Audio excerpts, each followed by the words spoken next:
Blockbuster na pila naman ang tumambad sa mga botante ng Barangay Binyang First sa Bocaue, Bulacan. Mas mahaba rin ang proseso ng halalan sa Bulacan dahil isinabay na ang pagboto ng plebisito para sa reclassification ng San Jose del Monte bilang highly urbanized city. May balitang A to Z si Kim Salinas. Napakainit po eh. Mainit po dito rin sa pwesto rin po namin. Siksikan, mainit at hindi organisado.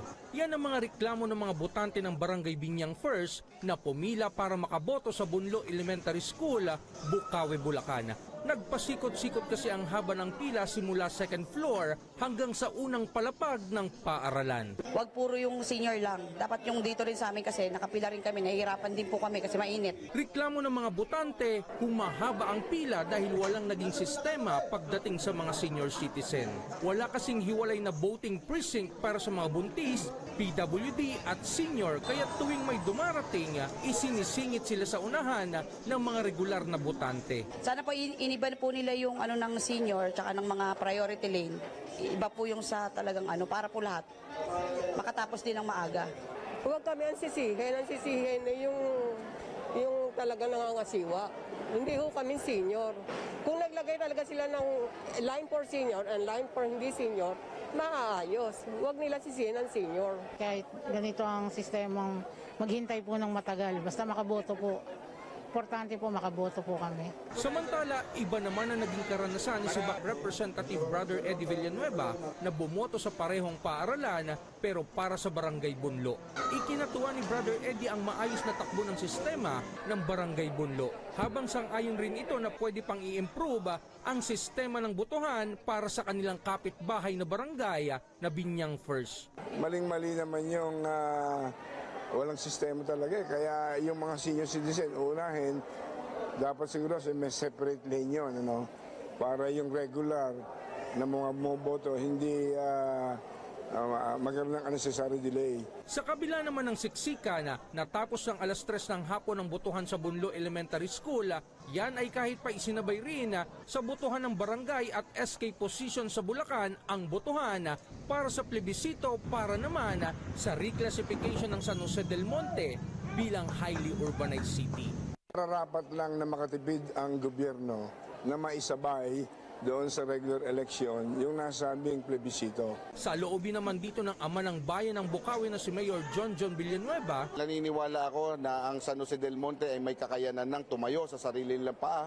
Kaya na nila na maging magsarili bilang isang highly urbanized city. Kaya ang bayan ng Bocaue ay nakasuporta sa pagiging highly urbanized city ng San Jose del Monte. Kaya yes kami dito sa Bocaue. Paliwanag pa ng alkalde, hindi kailangan pigilan ng pagiging progresibo ng isang bayan dahil mamamayan rin ang makikinabang nito. Hindi naman kami epektado nito dahil hindi naman mababago ang budget ng bawat bayan pag ang San Jose del Monte ay humiwalay na.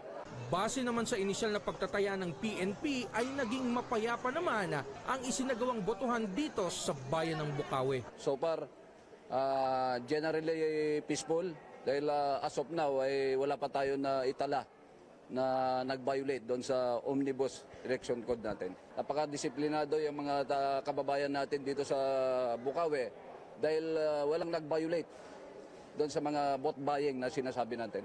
Eksaktong alas 6 ng gabi, tapos na nilang bilangin ang boto simula kapitan at mga barangay kagawad dito sa Barangay Binyang First. At isusunod naman nilang bilangin ang boto ng kanilang mga constituent sa plebisito ng pagiging highly urbanized city ng San Jose del Monte, Bulacan. Para sa Balitang A to Z, Kim Salinas. Ilan pa sa inirereklamo ngayon ng ilang concerned citizen ang pagpapadala umano ng pagkain at inumin sa mga nagbabantay sa halalan. Sa mga ipinadala sa ating newsroom, kita sa videos ang pamimigay at pagtanggap umano ng pagkain at inumin ng iba't ibang partido sa mga Board of Electoral Inspectors. Kuha ang mga ito sa Villamor Air Base Elementary School sa Pasay City. Una namang sinabi ng COMELEC na pananagutin ng mga salarin sa likod ng iba't ibang reklamo kaugnay ng BSKE. Samantala, sang-ayon naman ng ilang election watchdog sa pagtataya ng komisyon na generally peaceful ang ginanap na BSKE. Kasi yung COMELEC for the past few weeks, naging aggressive sila sa pagpa-file ng kaso laban sa mga election law violators.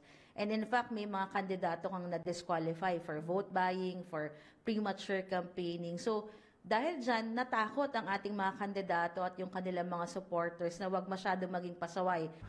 Orderly naman, no, ang pagpatakbo ng elections, no, regardless of the various incidents that have been reported, no, isolated incidents, no. In general, the elections have been peaceful.